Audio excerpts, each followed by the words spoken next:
የብርሃን አጽናፋት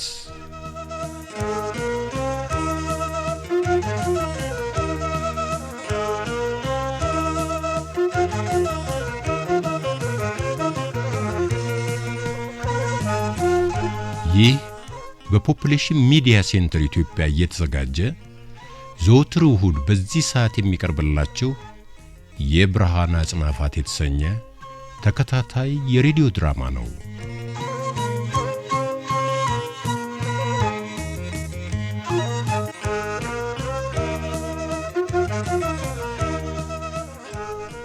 የብርሃን አጽናፋት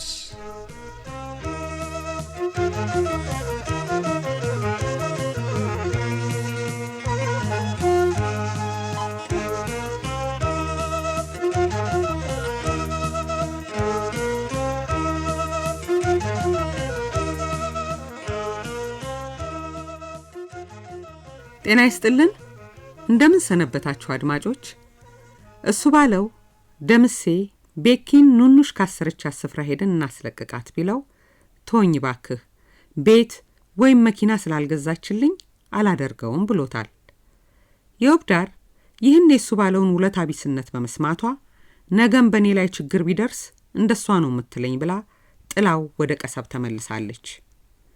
አቶ አውላቸው ናደውን ለማነጋገር ወደ እርሻው ቦታ እንደሄዱ ናደው ምሳውን ከመብላቱ በፊት እጁን ሲታጠብ በማየታቸው የብሩክታዊት ልክፍት ይዞሃል ቢሉት ከክፉ አስተሳሰብ ጋር የሙጢ ማለት ነው ልክፍት ብሏቸዋል።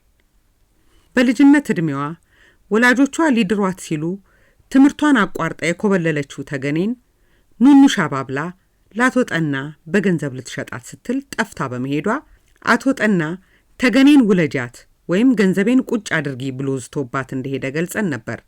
ክፍል 130 የብርሃን አጽናፋት ተከታታይ ድራማችንን ያበቃ ነው። የዛሬውም ክፍል 131 አሁን ይቀጥላል።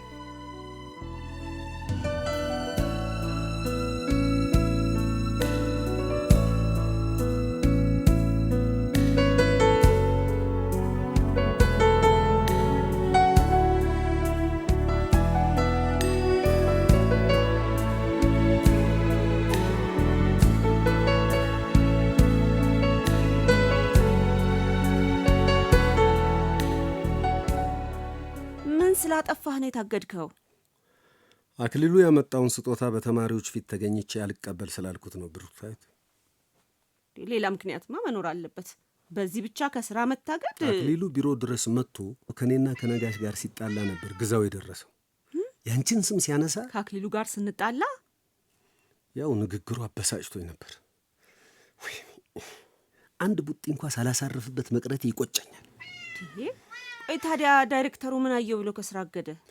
ግዛውና አክሊሉ የሆነ ግንኙነት ሳይኖራቸው አይቀርም። ቢሮዬ የመጣው ራሱ አክሊሉ ለመማታት ተጋበዝኩ እንጂ አልነካሁትም። ጸቡ ሲፈጠር ደግሞ ነጋሽም ነበር። ከስራ የታገድኩት ግን እኔ ነኝ። ነጋሽ ወቀሳ እንኳን አልደረሰበትም። ምናልባት ዳይሬክተሩ ባንተ የተቀየመበት ሌላ ምክንያት ቢኖረውስ? ያው የአክሊሉ ደጋፊ ከመሆን በቀር ሌላ ምክንያት የለውም። አንተም ነጋሽም ናችሁ አክሊሉን የተቃወማችሁት። አንተ ላይ ብቻ ለምን? አክሊሉ ስለ እኔና ስለ አንቺ የሚገምተው ነገር ስላለው በቃ። ምንድን ነው የሚገምተው? ያወቅሽው አንቺ ደግሞ ምን አለ አግብተሽ ቢሆን ኖሮ ሰላም አግኝተሽ ትኖሪ ነበርኩ። እውነትን ነው። እሱም ባለማግባት የተሳሳትኩ እኔ ማገባት ስለሚመስለው እኮ ነው እንዲህ የሚጠላኝ። እኔ እኮ ሌላ እኮ ምንም ምክንያት የለውም። ቆይ ግን አንተ በእኔ ምክንያት ከአክሊሉ ጋር መጣላትህን ተው በቃ። ለምን? በቃ አስፈላጊ አይደለም። ስለ እኔ ምንም ይበል እንዳልሰማ ለፈው በቃ። ብሩክታዊት፣ እኔ በአንቺ ምክንያት የሚመጣን ነገር ለመቀበል ዝግጁ ነኝ። እሺ ዋሲሁን፣ አንተ የኔን ጣጣ የምትሸከምበት ምንም ምክንያት የለም። ፍቅር ምክንያት ሊሆን አይችልም? ምን ማለት ብሩክታዊት፣ በቃ ቻው፣ ልሂድ እባክሽ። ዋሲሁን፣ ደህና ወይ? ደህና ወይ? እንዴ ቻው።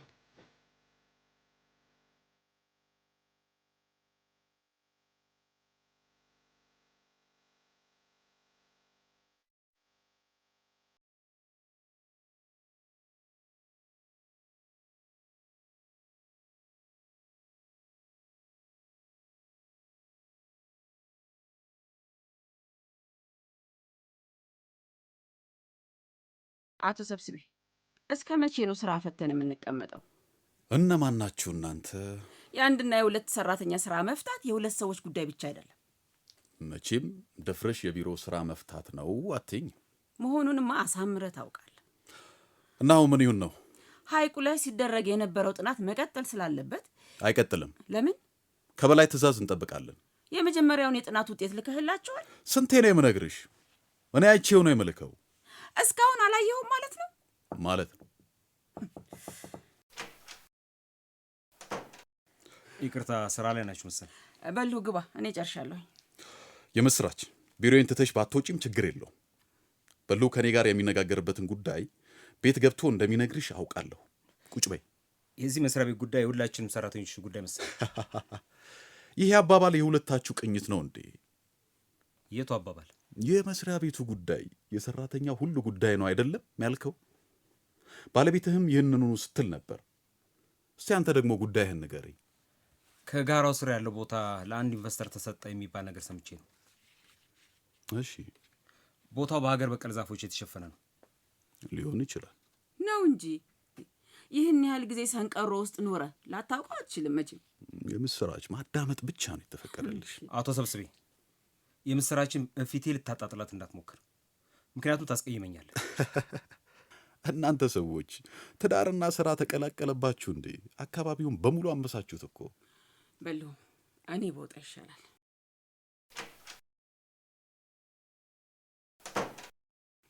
ያው እንግዲህ ባለቤትህ ወጣለች፣ ተከትላት መውጣት ትፈልጋለህ። ቦታው በዚህ ቢሮ ጥበቃ ስር ያለ ነው። ለኢንቨስተር ከመሰጠቱ በፊት ለዚህ ቢሮ ደብዳቤ እንደሚጻፍ አውቃለሁ። ታዲያ ከኔ ምንድን ነው የፈለግከው? ለደብዳቤ የሰጠው ምላሽ። በበኩሌ ደብዳቤ ስለመጻፉም ቦታው ለሆቴል ግንባታ ስለመሰጠቱም የማውቀው ነገር የለም። የዚህ ቢሮ ስራ አስኪያጅ አንተ አይደለም እንዴ? እሱም አጠራጠረህ እንዴ? በጭራሽ። ጥያቄውን ምን አመጣው ታዲያ? ምን አውቃለሁ ማለትህ? የዋሸሁህ ነገር የለም። እሻው ምንድን ነው መደረግ ያለበት? አጣራለሁ። ለምን እኔን አላጠራሁም? አላዘዝኩም። ስትታዘዝ ትሰራለህ።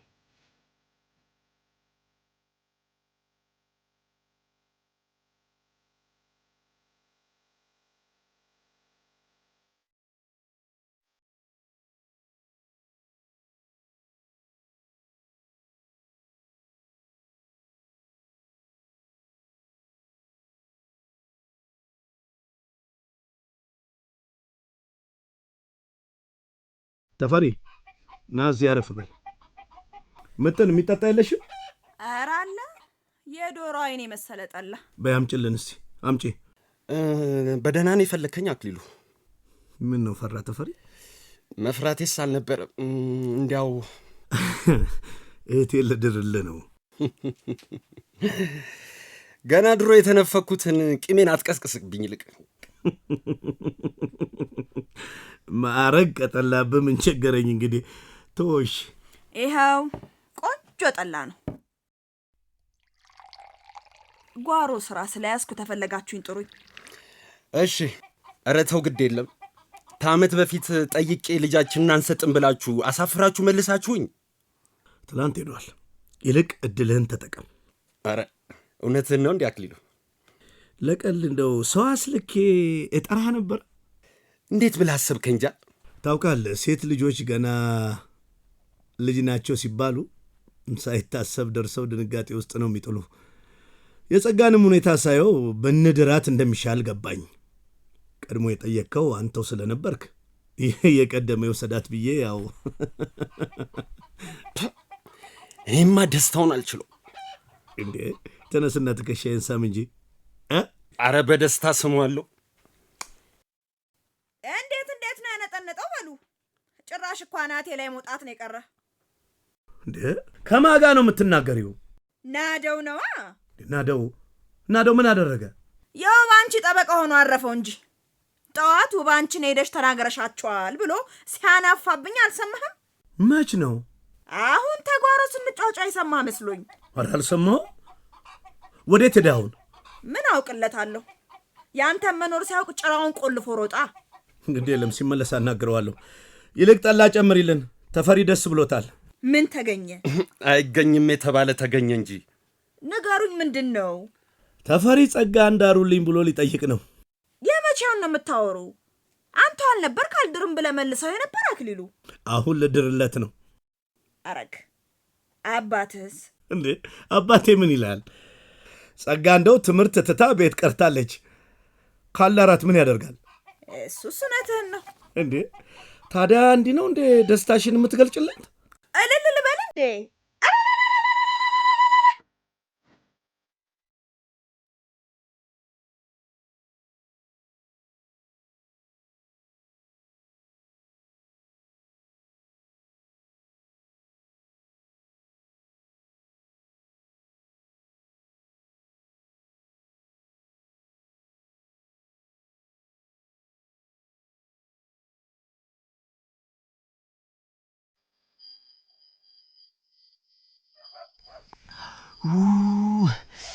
እንዴት ይበርዳል!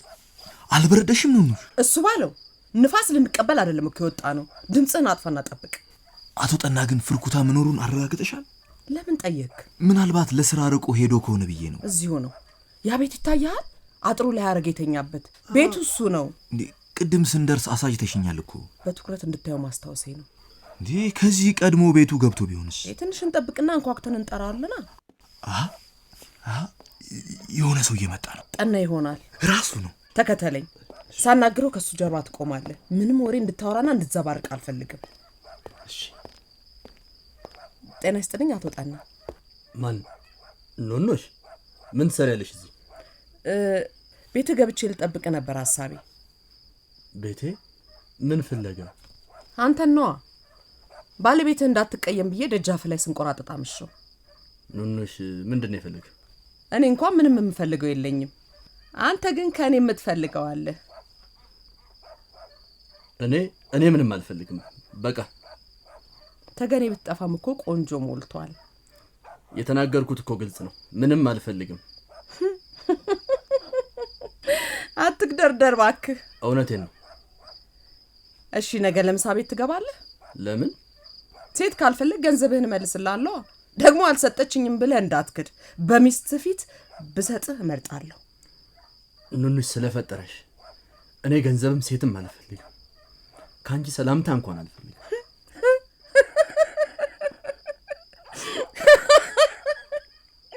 የሚያዋጣህን ታውቃለህ። ደግመህ ልትዘትብኝ ብትሞክር ትዳርህን አፈርሰዋለሁ። ገባ? ገብቶኛል። ሂጂልኝ። ደህና ሁን። ደንበኝነትን መቀጠል ከፈለክ ግን ቤቴ ሁልጊዜ ለአንተ ክፍት ነው።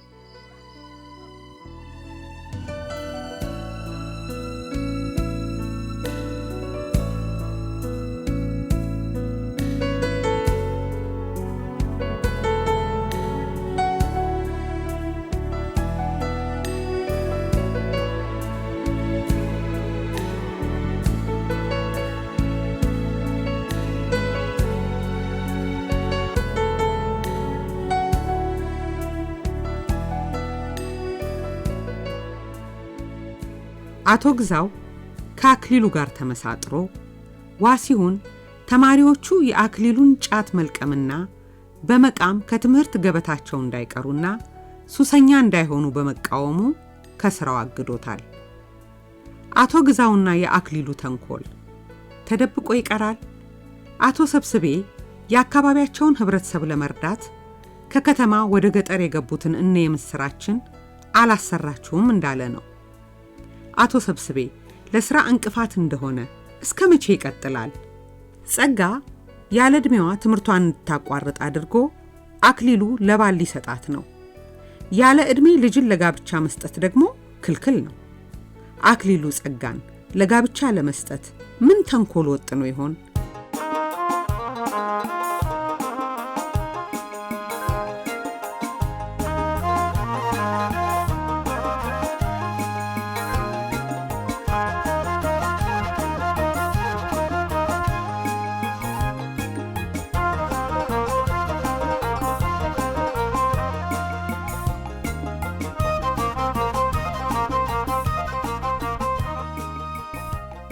የተጫወቱልን ባዩሽ አለማየሁ እንደ ብሩክታዊት፣ ዘላለም ሙላቱ እንደ እሱ ባለው፣ ማስረሻ ደጌ እንደ ኑኑሽ፣ መቅደስ ወርቅነህ እንደ ዮብዳር፣ ወንጌል እሸቴ እንደ ደምሴ፣ አዩብ መሐመድ እንደ ናደው፣ እስማኤል መሐመድ እንደ አቶ አውላቸው፣ ግሩም አስፋው እንደ ጠና። ደራሲያን ሰዓዳ መሐመድ፣ ቴዎድሮስ ተክለአረጋይና አዲስ ገብረ ማርያም። አዘጋጅ ደጀኔ ጥላሁን። ተራኪ ዓለም ፀሐይ በቀለ። በቴክኒክ ያቀናበረው ዓለማየሁ ዳዊት።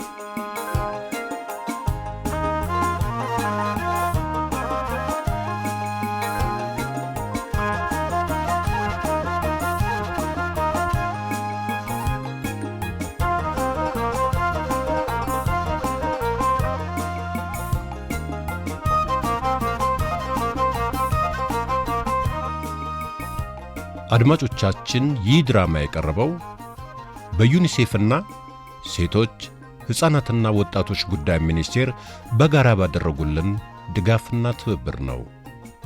ለአስተያየቶቻችሁ አድራሻችን ፖፑሌሽን ሚዲያ ሴንተር የመልእክት ሳጥን ቁጥር 672 አዲስ አበባ፣ የስልክ መስመራችን ደግሞ 011 554 1302 ነው። በዚሁ ስልክ ቁጥር መልእክቶን ሊተዉ ይችላሉ። በደህና ቆዩ።